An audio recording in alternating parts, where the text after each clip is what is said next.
First of all, on behalf of VGH and UBC Hospital Foundation, I'd like to welcome you to our discussion on transforming healthcare with innovation, which is virtually hosted by KPMG. My name is Keith Spencer, and I'm the Innovators Challenge Committee Chair, as well as a VGH and UBC Hospital Foundation board member. I'm pleased to be joining you all today.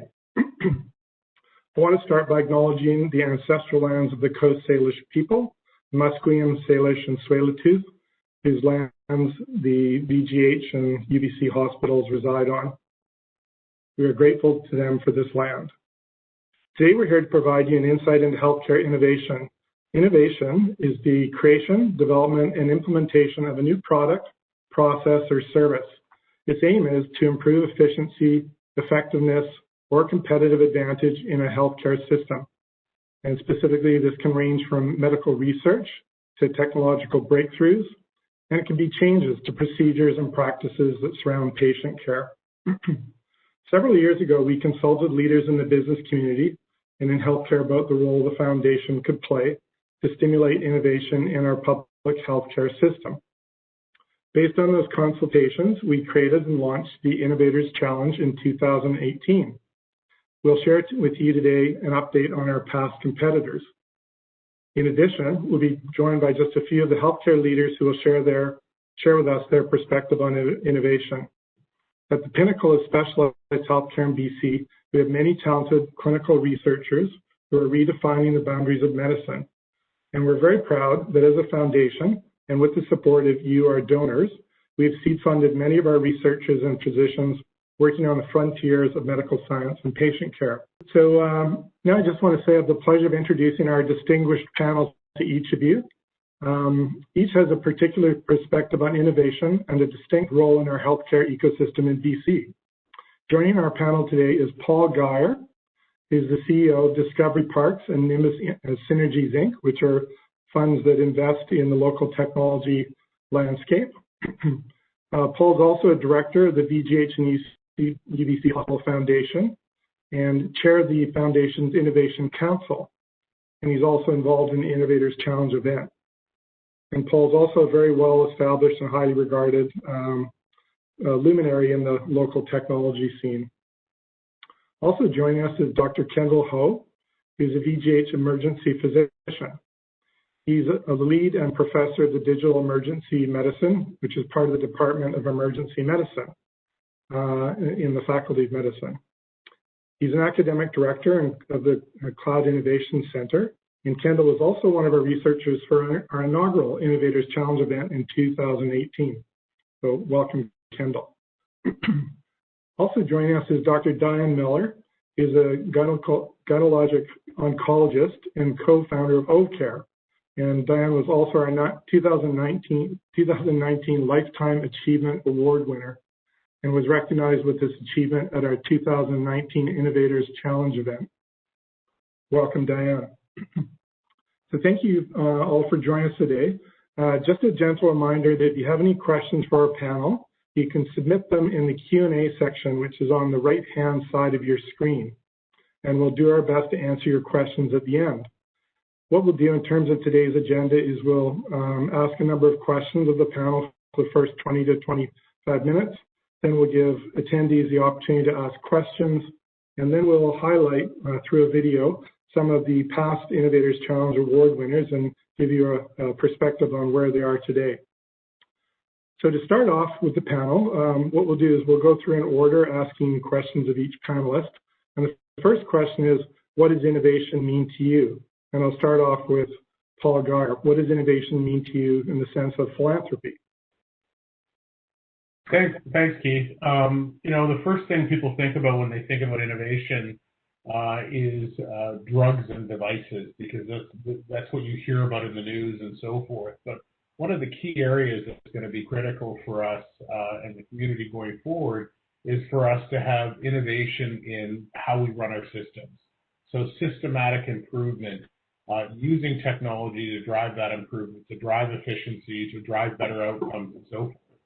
And I think, what we've been through in the last year with COVID has really brought to the forefront many of those technologies. We're here on this virtual conference and so forth, And those technologies are now front and center, and the adoption curve of them has increased dramatically. And if you look at it from a philanthropist standpoint, many of those philanthropists are people who are in business, who have had their own businesses before, have taken risks, and have reaped the benefits and the returns on those risks. And I think it's important that we in the healthcare system now start to do the same. And those philanthropists are interested in supporting those type of activities. I won't say gone is the day that they'll give you money for a new machine or a new device or whatever, but I think more and more they're realizing that if they can drive improvement system-wide, it can have a much greater impact over the long term and isn't sort of just a one-shot deal, but that it improves efficiency over the long term. You're able to deal with more patients at a lower cost. And unless we do something, we're quickly going to be in a situation where we don't have the dollars to actually take care of the people we have in British Columbia. So I think it's become more to the forefront for sure and become a critical part of it. And hence, I think the response of VGH to that with the Innovators Challenge and other innovative ideas. Thank you, Paul. Dr. Kendall Ho, what does innovation mean to you as a physician? Yeah, thank you very much, Keith. Really appreciate having this time to participate in this panel. I guess as a clinician, at first, I really appreciate what Paul has been saying and certainly completely agree with him. As a clinician, I think there are two additional viewpoints to think about. One is being in the health system. I know what type of gaps we have in healthcare service delivery. Many things we do well, but clearly there are gaps in healthcare. And so I see innovation as a way to address those gaps. How can we deliver innovations or new ways of doing things so that we can narrow those areas? And I think there are two ways to do that. Number one is to do what we do, but do it better. For example, instead of giving our patients a hand-off sheet to say, this is aftercare for a fracture. I'm an emergency doctor, so I'm familiar with that. Deliver it by email. More convenient, less likely to get lost. And so do what we do better. But the second is do what we do historically impossible to do. For example, being able to do a home visit, a virtual house calls, so that we can actually see not only the patient, talk with him or her, but actually be able to support him or her in her environment. If you have a fractured ankle and you look at the stairs behind that patient, then you suddenly understand that that patient has a challenge. And so those are the two things. And one final thing is this, that I think despite the fact that there's innovation, the second very important thing about innovation is that we can scale up. If it's just me and other people can't use it, then really it's not an innovation per se. But to be able to spread it, to scale it up to one hospital, to many hospitals, to many patients will be a very important aspect of innovation. And so I feel very fortunate to be working in Vancouver General Hospital, housed in Vancouver Coastal Health, where we deliver colleagues like Dianne, who's delivering world-class care, and we can then spread it in the Vancouver Coastal Health to make sure that innovation not only address health gaps, but be able to scale it up. Thank you, Dr. Ho. Dr. Miller, what does innovation care mean to you as a physician and a researcher, and particularly in the context around your work at OVCARE? And I think you're on mute. Yeah. Well, I think basically it means everything. OVCARE was privileged to enjoy the support of the VGH and UBC Hospital Foundation since 2001. And we started initially just looking at ovarian cancer and trying to improve outcomes for that, but we've rapidly expanded to include all gynecological cancers, and several major discoveries early in the program have transformed the way we understand and treat these. Innovation means taking the new knowledge that we have and implementing it and disseminating it widely so that we can have a positive impact on the lives of women. I think that the ability to have a knowledge translation as a part of innovation is extremely important, and it's something that is not routinely funded. Thank you, Dr. Miller. We'll move on to our second question, and It's how have you been involved in innovation? And I'll turn over to Dr. Ho to speak first about the success of his app. Yeah, thank you. Throughout the years, I've been very fortunate to be supported by our philanthropists and also Vancouver General Hospital, VGH, and UBC Hospital Foundation on innovation. In 2018, I was very fortunate to participate in the Innovators Challenge and got funding for an app called ED Patient App. As patients come through emergency departments, they experience a lot of care gaps. For example, sitting in a waiting room and you can't leave the seats because you worry that if you do, you miss the call, you don't get to see the doctor. And so we wanted to create an app to make this journey smooth. And so we were able to create an app that not only on the front ends, that the patient will be notified that when it's time to be able to interact with a physician, that we provide that notification. But this app also provides the patient with the ability to document the conversations that they have, take a photo of their x-rays so that they can have a record, but also, as we talked about earlier on, have an electronic library of discharge sheets so that they can see, for example, for my fractured ankle, how they take care of it. Oh, by the way, there's also a sheet about taking care of burns. I may be interested because I'll be at home. And so how do we use electronic technology to smooth that journey of the patient? And again, thanks to Innovations Challenge funding, we were able to, number one, engage a group of patients to give us, we had 250 patients, give us ideas as to how do we improve this app. Secondly, we're able to develop the software.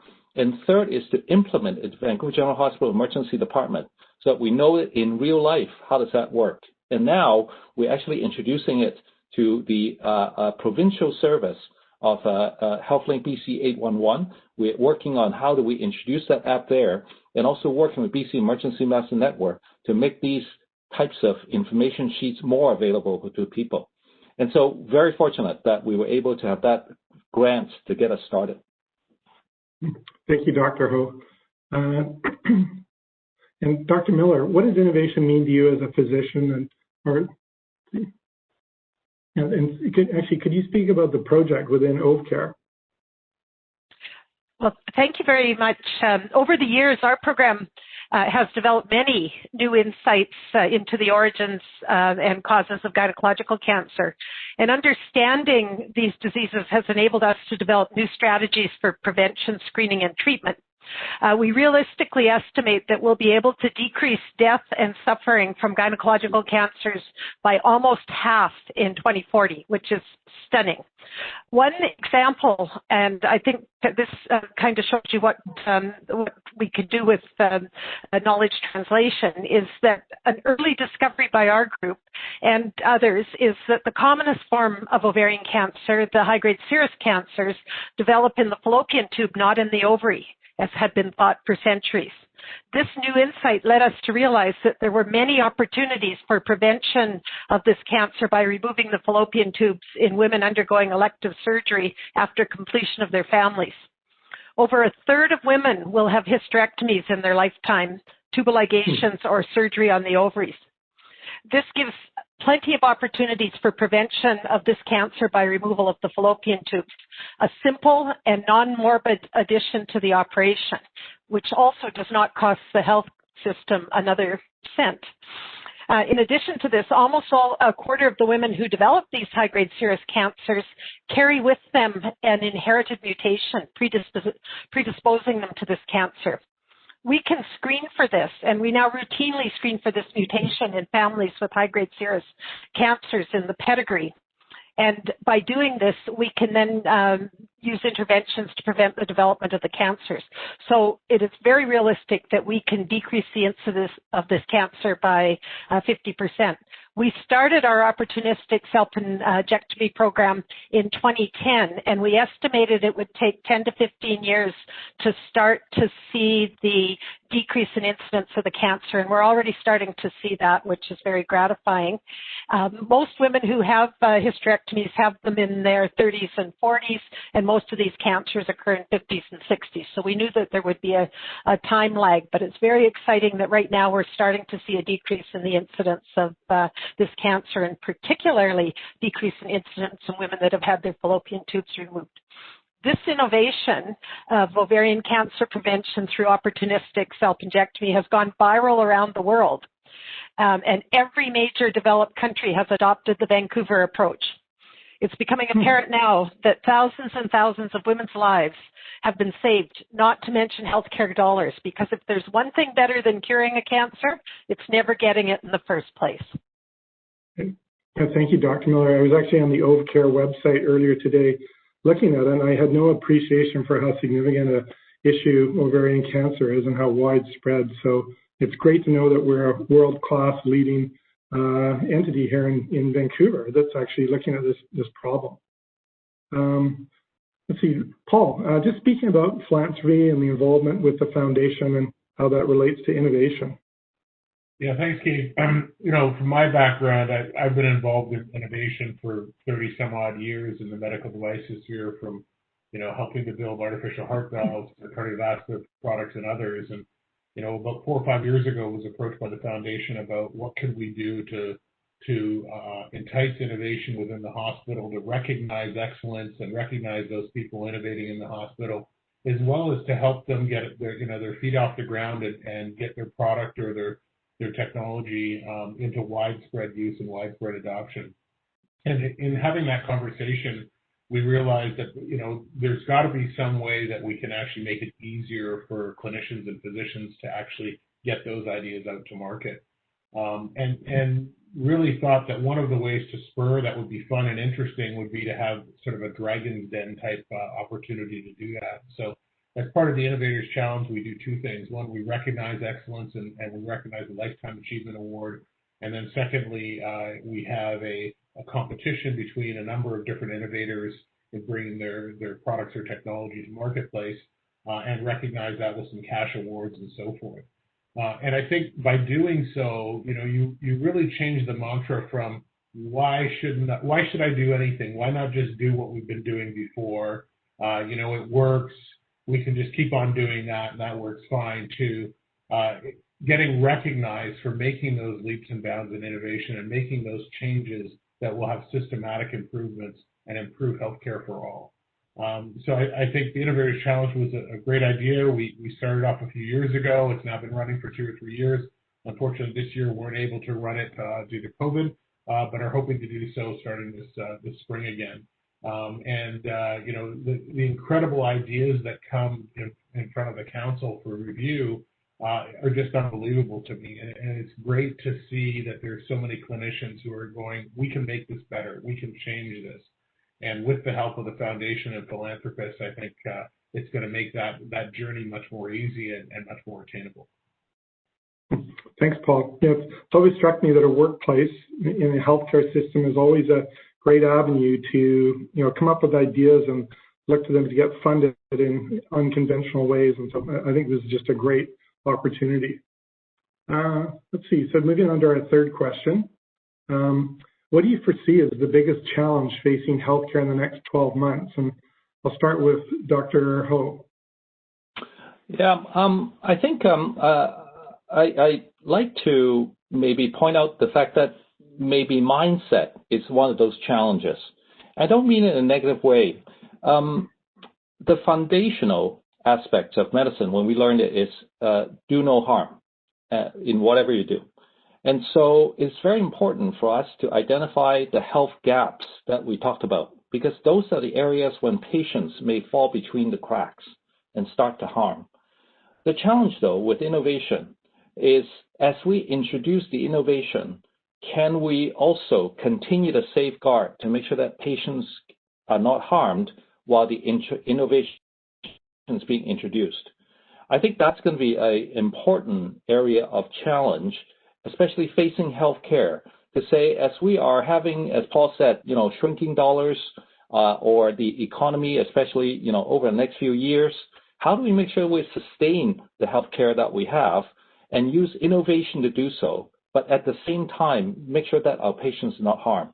So that's going to be a really important challenge. And I really appreciate the fact that the support for innovation is vitally important, because that's when we can do things in a new way so that we can support the healthcare system, make it cost effective, And as Dianne's example showed, that not only do you save dollars today, but you actually save patients and save their anxiety and reduce disease downstream. And so how do we invest today so that we can address the type of challenge, funding challenge and health system and health gap challenge as we move forward in the next 12 months that can make a long-term impact? It's how I see it. Great. Thank you, Dr. Ho.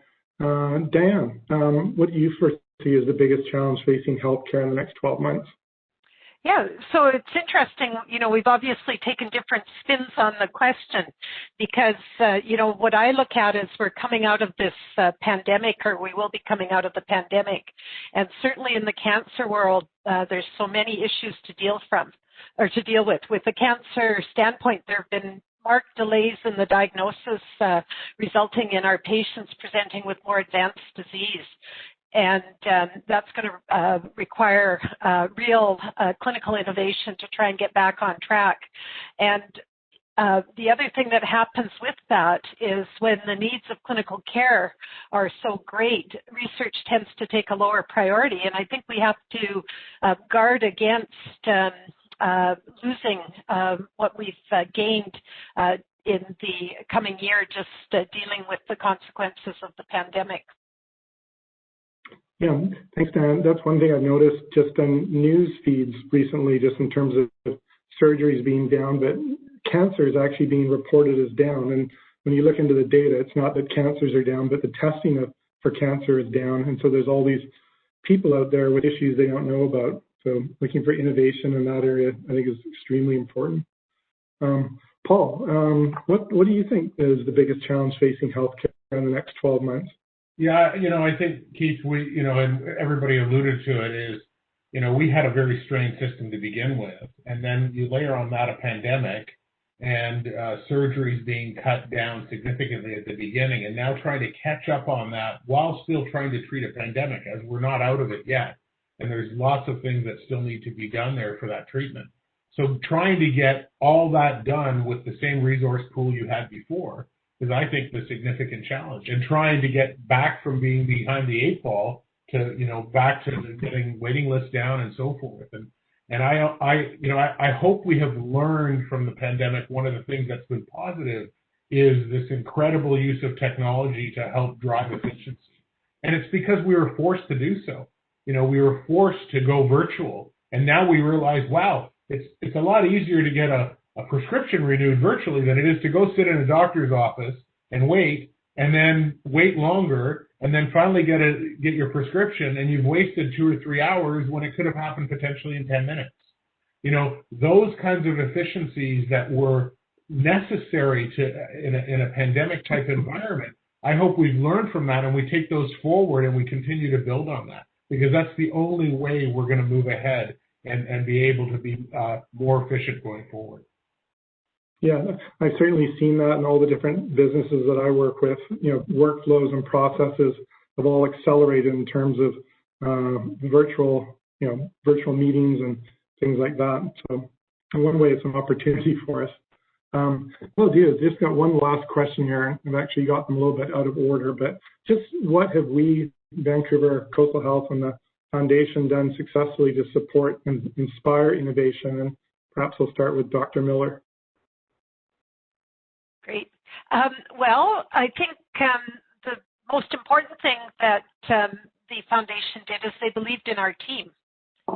And the Foundation and donors both recognize the importance of funding research and of investing in new ideas. And I think anybody that's ever applied for a peer review grant know that the hardest peer review grants to get are when you have a new idea, because the peers don't recognize that idea. So one of the things that I think the Foundation has been great at is actually investing in things that are new. And I think they also have been really good at keeping us on track in terms of making sure that our brilliant new ideas actually are going to have a meaningful impact, and that we're going to make sure that that impact happens.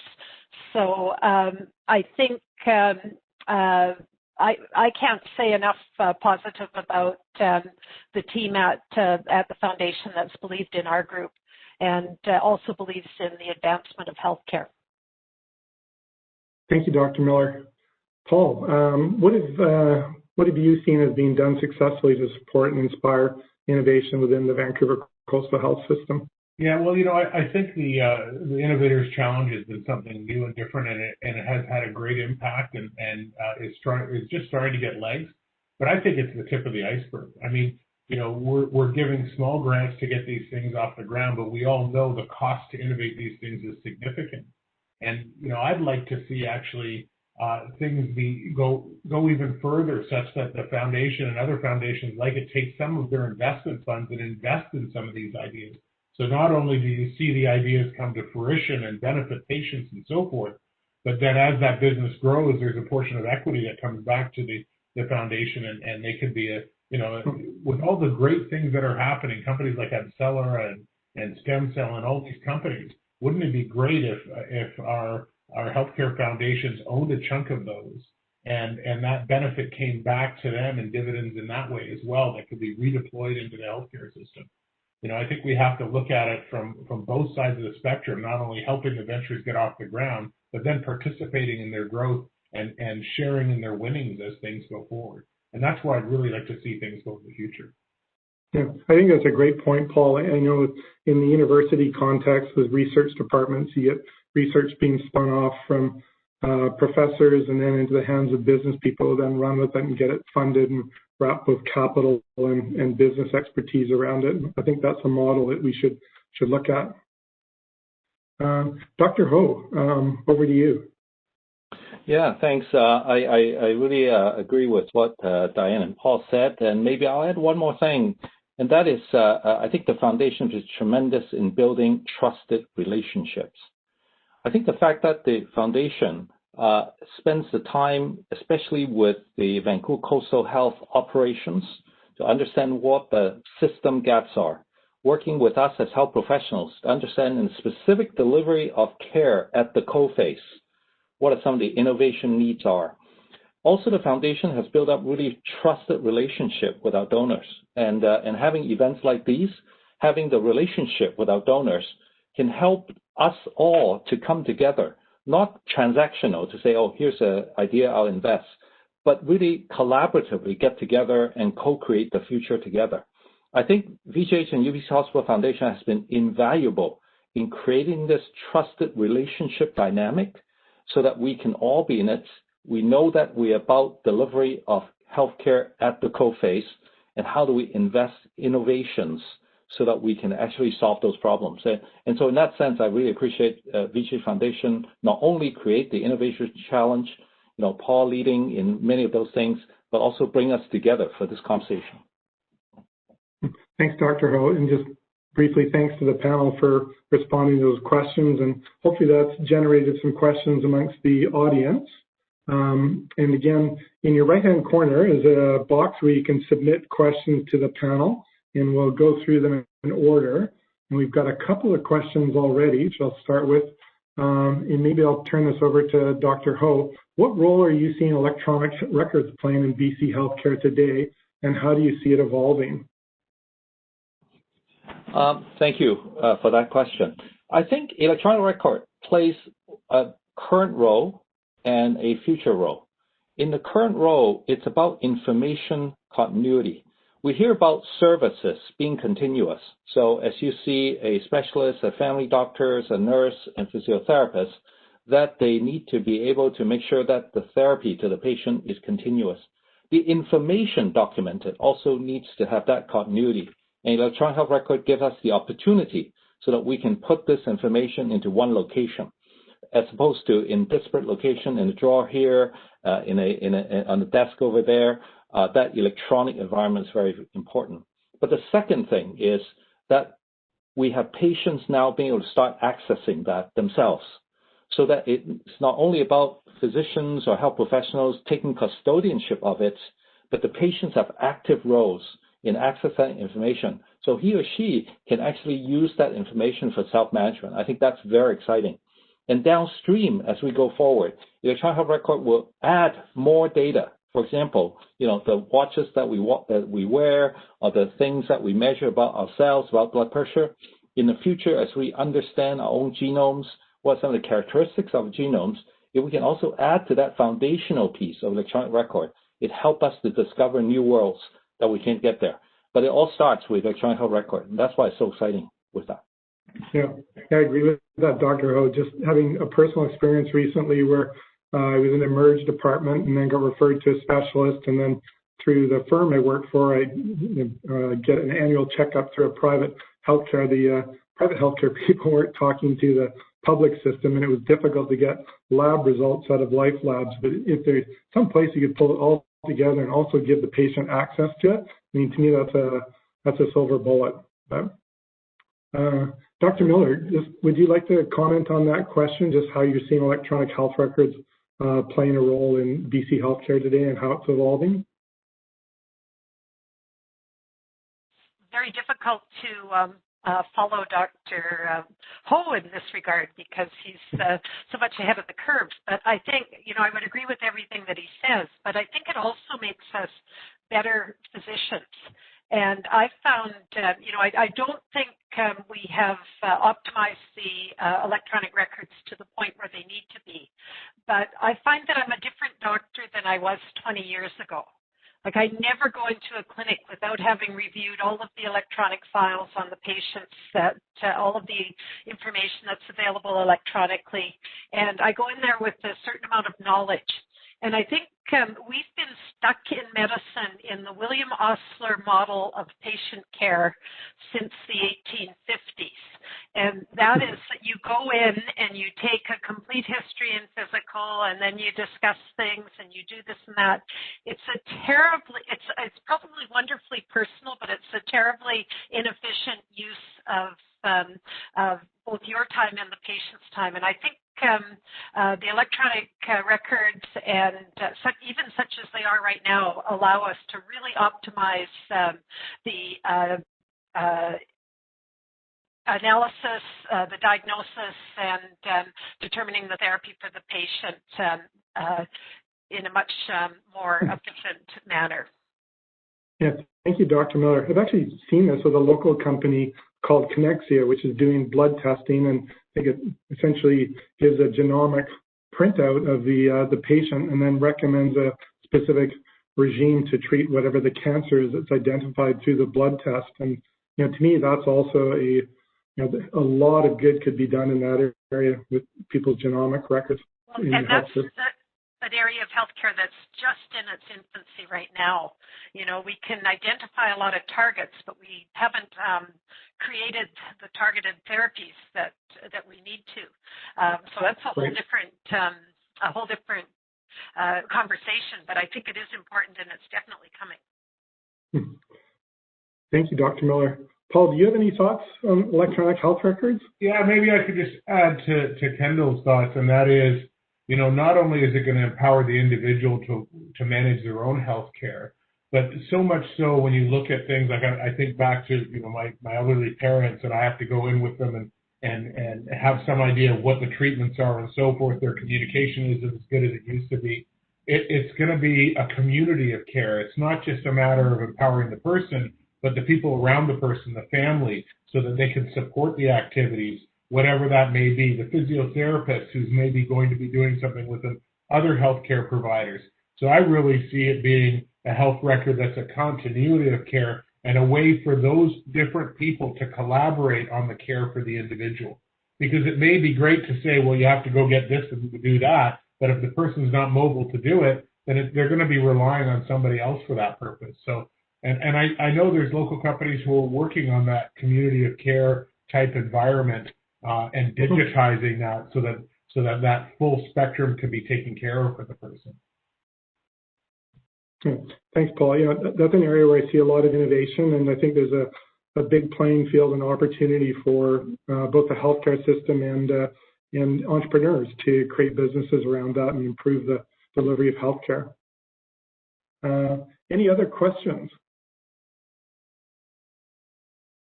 Let's see. Not seeing any others in the Q&A box. Actually, I've got a couple that have come up in the Q&A box here. Okay. I must be looking at the wrong Q&A box. If you could read them, that would be great. Yeah, sure.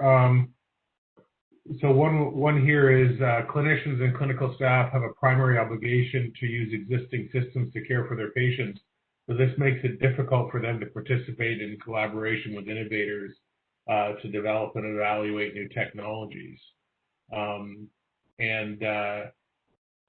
then how can we create incentives within the healthcare system for staff to collaborate with innovators? And that was a question from Tony Hodgson. Paul, do you want to start with that? Yeah, you know, I think what Tony's getting at here is one of the things we tried to address with the Innovators Challenge, and that is how does a clinician who has already a full schedule be expected to do innovative work on top of that? And so I think, you know, as administrators in hospital, we have to realize we have to we have to encourage them to do that work and free up the time for them to do that work, and then help them along the road to actually getting those things commercialized or out into the healthcare environment. And I think, Kendall and Dianne, I'm sure you can talk about your own personal experiences in trying to make change out there, and probably, you know, how you work tirelessly in the evenings and everything else, and not had the time. And maybe from your personal experience, it'd be interesting to hear what you have to say about that. Yeah, absolutely. Maybe I'll jump in. I really thank you very much for that question. I think there may be kind of two elements here I'll try to quickly address. Number one is the innovators in the clinicians would want to jump in early and do the testing.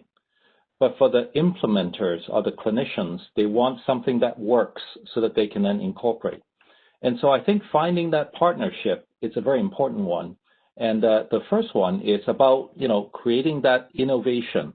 And I think that comes back to one thing that I said previously, and that is that, you know, how do we make sure that as we use the existing system, which has proven safety, as we go to a new system, is there evidence that that new system continues to be safe and do no harm? I think that's where the innovation and discovery challenge is, to make sure that we don't do harm to our patients. And there are many different ways to do that. I'm not saying that new things are always harmful, far from it. In fact, some new things are excellent. But the question that many clinicians, especially when it comes to implementation, is there evidence that the new system works? Assuming that we get there with good system and new evidence, the second question is change management. I think Paul alluded to that. You know, how do I free up my time so that I can learn the new system, but in the meantime, I'm really here to treat patients. Why am I spending time on a computer, for example? Having said that, if we can create the right change management environment, we can help the clinicians see that in this new system, not only do you adopt it, but you adopt it so that you can actually be cost effective and make yourself more time effective and be able to improve patient care, then we all go towards that quality side. And so on the innovation side is how do we do no harm? And in the adoption side is how do we see increased value of cost effectiveness that lead to that change. Great. Thanks, Dr. Ho. Dr. Miller? Well, I'm not sure I have a lot very meaningful to add, but I think that the other thing you have to take into account is we implement a lot of things that cause efficiencies. And some of them are seen very negatively by clinicians, because what they see is it just means that they're going to have to see an extra 5 patients. It doesn't really free up time, etc. So I think that if you want to, particularly with technology, get buy-in to the implementation, there has to be advantages on both sides. It can't just be efficiency if it just means they're not going to hire another clinician and everybody's just going to do, 10% more work in the day or whatever like that. And then I would also just like to reiterate what Kendall said, which is absolutely the first thing you have to show is that it's safe. And the second thing is it better work when you ask them to implement it. Because if it doesn't work the first time, it just goes viral around the place. So it really is important to have good R&D. Thanks, Dr. Miller. I've got one other question, and it's just, do you see COVID or has COVID resulted in other research pivoting? And maybe I'll go back to you, Dr. Miller, for that one.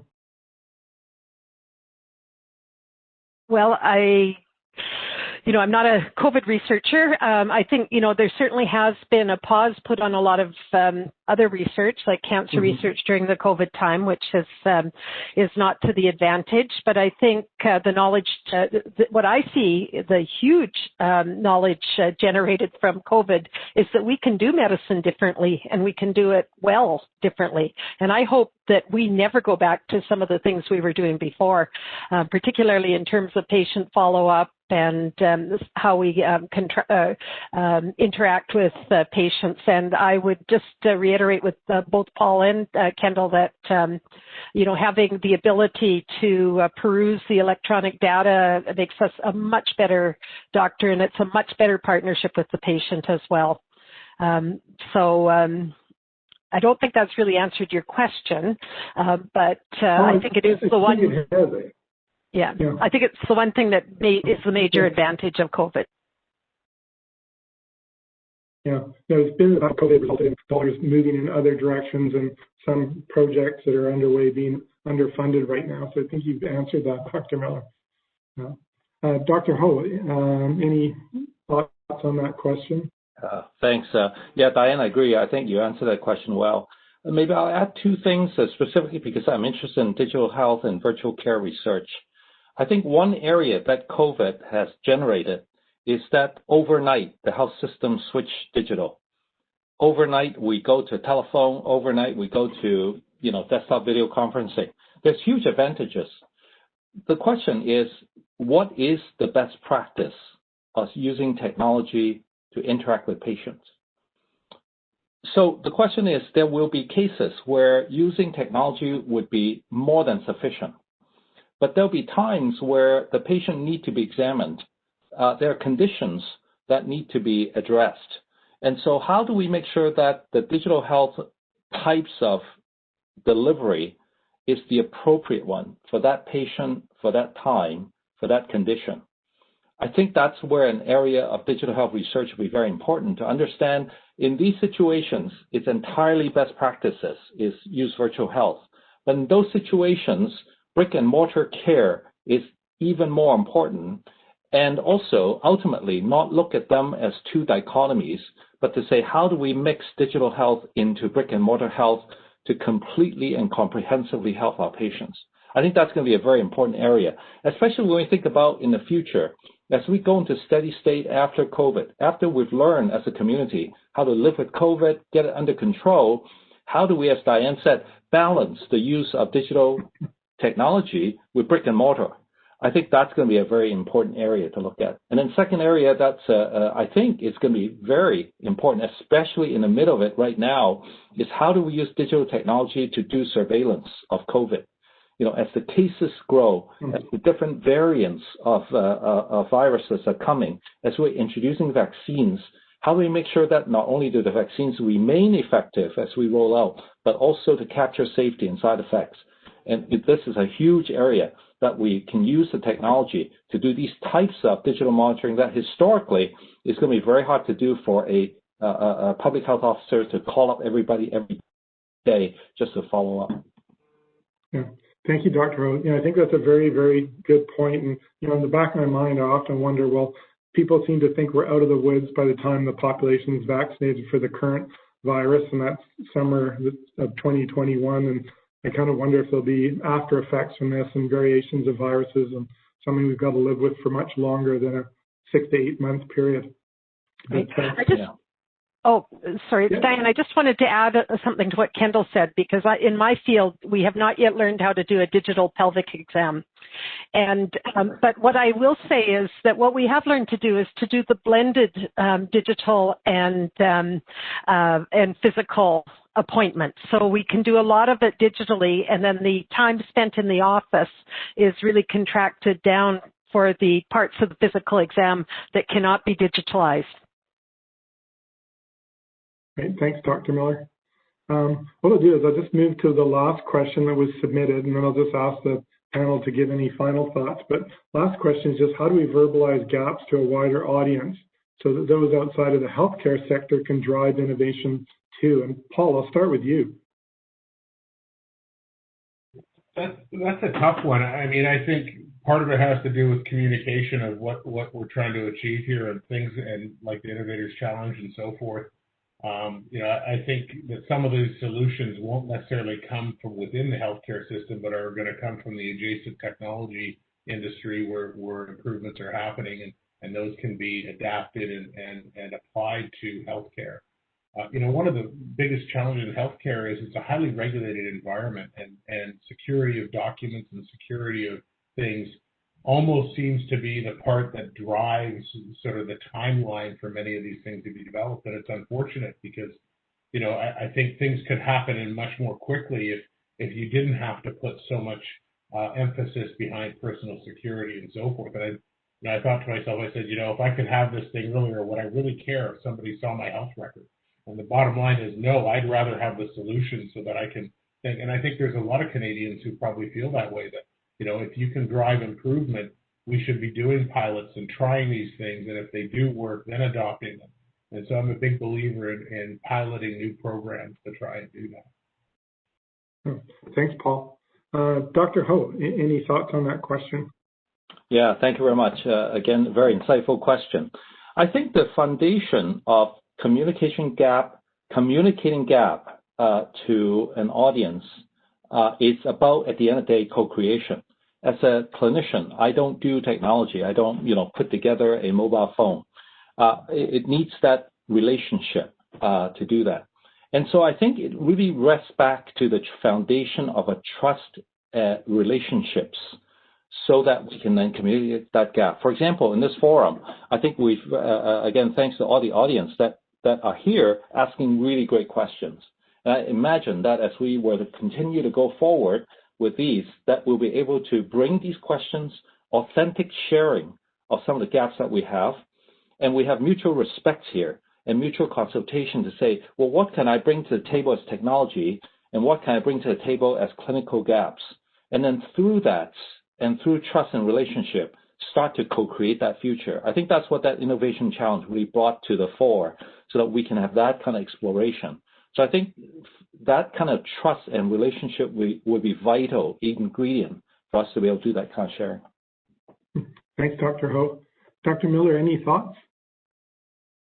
I just have one small thought, and that is that, not everybody out there cares all the time about healthcare. In fact, people tend to care most about healthcare when either they're ill or somebody that they love is ill. And I think we also have to learn somehow to take advantage of those connectable moments when you can connect with people. Because, we're all consumed about it. We work in healthcare, but not everybody does. And I think the challenge is reaching them when they're not interacting with the system. Right. Yeah, I think that's very insightful, Dr. Miller. Yeah, that's certainly my personal experience. The healthcare system looms large when you've got a family member yourself is involved with it, and it drifts back into the day-to-day, the day-to-day of your life. Okay, so I'll just ask, we'll wind up the panel, maybe just a final question, just any closing thoughts.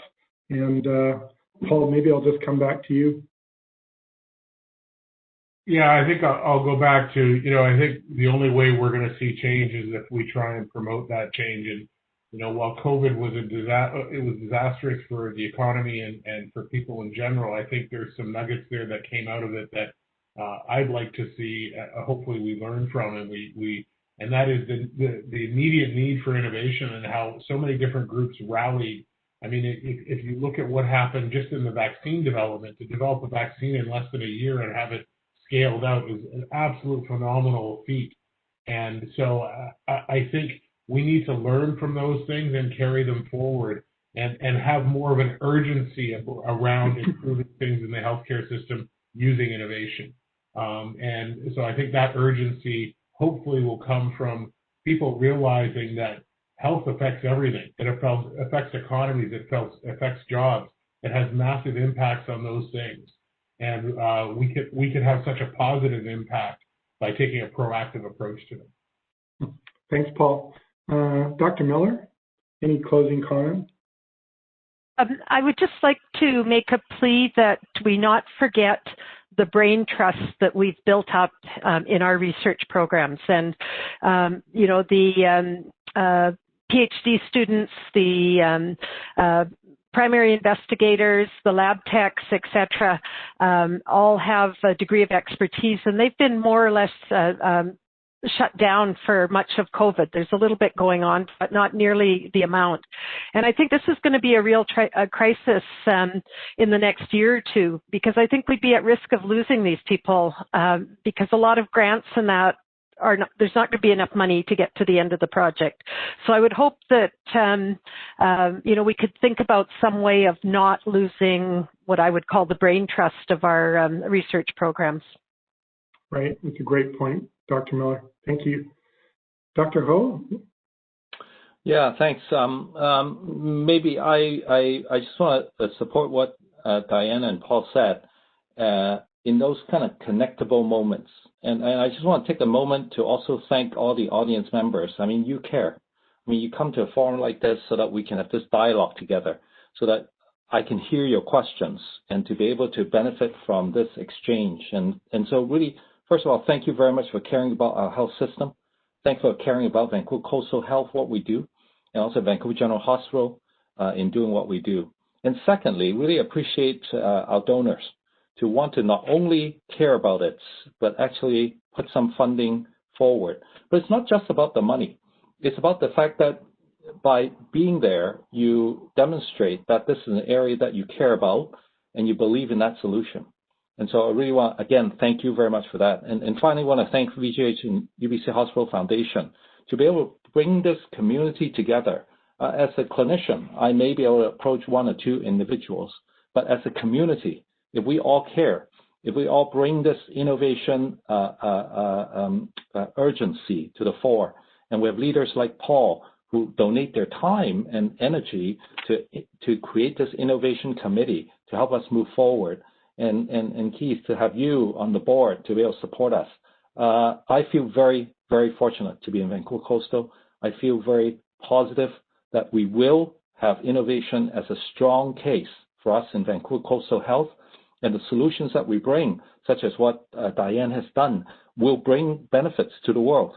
And that buoys my spirit and lifts me up. And again, thank you so much for being here. Thank you, Dr. Ho. That's a very inspiring way to end off the panel's remarks. I appreciate that. So with that said, I just want to thank, on behalf of the VGH Hospital Foundation and the attendees today, I really want to thank the panel for your time and insights. It was a great panel, and I know you're all busy people, and so we appreciate the time you set aside to help with this.